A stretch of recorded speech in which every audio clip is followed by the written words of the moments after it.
सृष्टि बचपन से ही दिखने में सुंदर नहीं थी, लेकिन अमीर बाप की बेटी सृष्टि पर उसकी माँ जान छिड़कती।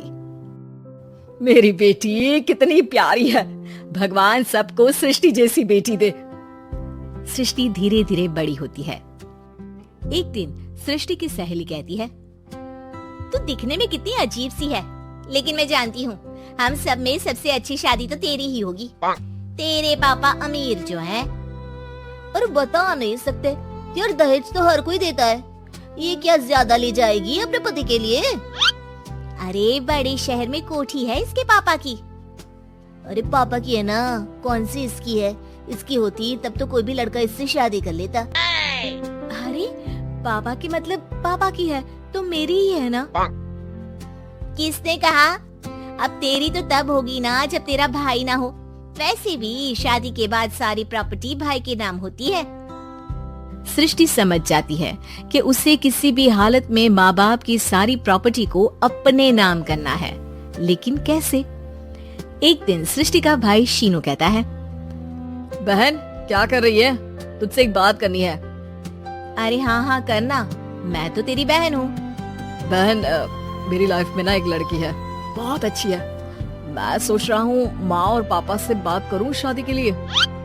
सृष्टि को समझ में आ जाता है कि भाई की शादी होते ही भाभी उसे एक दिन भी घर में बर्दाश्त नहीं करेगी। क्या बात है भाई, बताना कौन है वो? यार वो बहुत अच्छी लड़की है, पढ़ी लिखी है, मेरे साथ जॉब भी करती है। बस एक प्रॉब्लम है। हाँ प्रॉब्लम? क्या प्रॉब्लम है भाई? यार वो शादीशुदा है, लेकिन उसके पति ने उसे सिर्फ इसलिए छोड़ दिया क्योंकि उसके माँ बाप दहेज नहीं दे पाए। सृष्टि ये सुनकर न जाने क्यों खुश हो जाती है। अरे भाई तो क्या हुआ, लड़की तुझे तो पसंद है ना? शीनू को लगता है कि बहन उसे समझ रही है। वो इस बात से अनजान होता है कि उसकी बहन की मंशा पूरा घर हड़पने की है। सृष्टि अपनी माँ से कहती है, मम्मी मुझे तो बहुत चिंता है, पता है शीनू क्या कर रहा है? अरे क्या कर रहा है, वो तो काम पर जाता है और वापस घर आता है। नहीं ना माँ, वो यही तो नहीं कर रहा, बाकी सब कर रहा है। आपको पता है उससे प्यार है, और वो भी एक शादीशुदा लड़की से। ये क्या हो गया, मैं सोसाइटी में क्या मुंह दिखाऊंगी? अरे तेरे पापा तो यही कहेंगे कि मैंने ही उसे बिगाड़ दिया है। माँ देखो मेरी बात मानो, पापा पर भी विश्वास करने की जरूरत नहीं है। अब आप ही बताओ, पापा इतनी देर घर के बाहर रहते हैं क्यों? बोलो। अरे बेटा वो तो नौकरी करते हैं ना।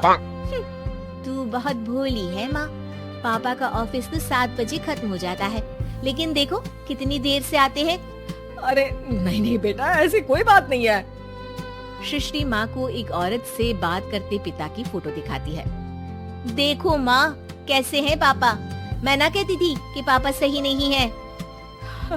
मैं तेरे पापा से बात करूंगी, दे फोटो मुझे। ओ माँ वो तो डिलीट हो गई। लेकिन चल तूने तो देख लिया ना, पापा से बाद में बात कर लेना, और हाँ मेरा नाम बिल्कुल मत लेना। हाँ माँ। अब क्या था, सृष्टि के माँ और पिता के बीच झगड़ा होना शुरू हो जाता है। सृष्टि के मन में क्या चल रहा था कोई नहीं जानता था।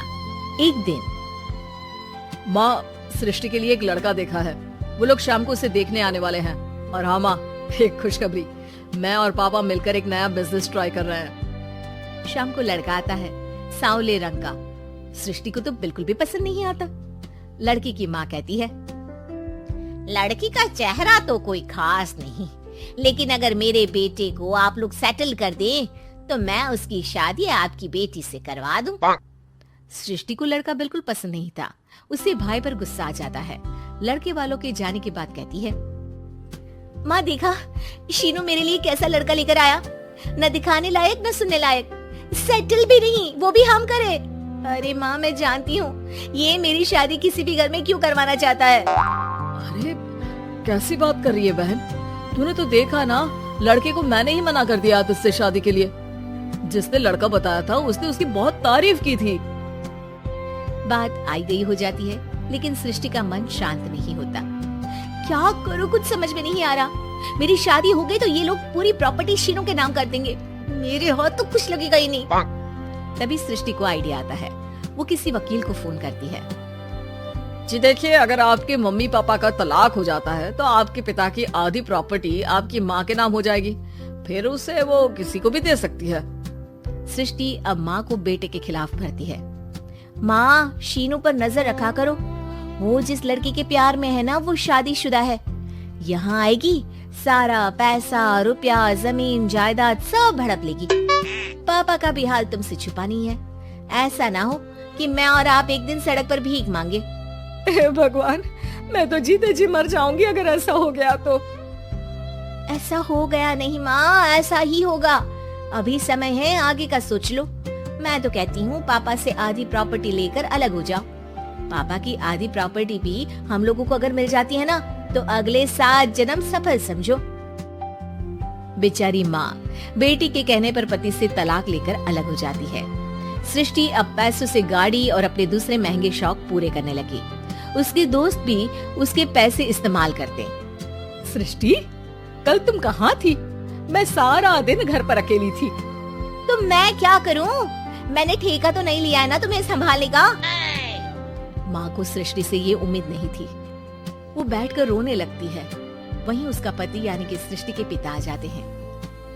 मैं जानता था कि तुम्हारा यही हाल होगा, तो आपने मुझे रोका क्यों नहीं? मैं रोकता तो तुम रुकती क्या? सृष्टि के कहने पर तुमने मुझ पर अपने बेटे पर शक किया, लेकिन तुम ये भूल गई कि कैसे हम दोनों ने मिलकर जीवन में इतना सब खड़ा किया।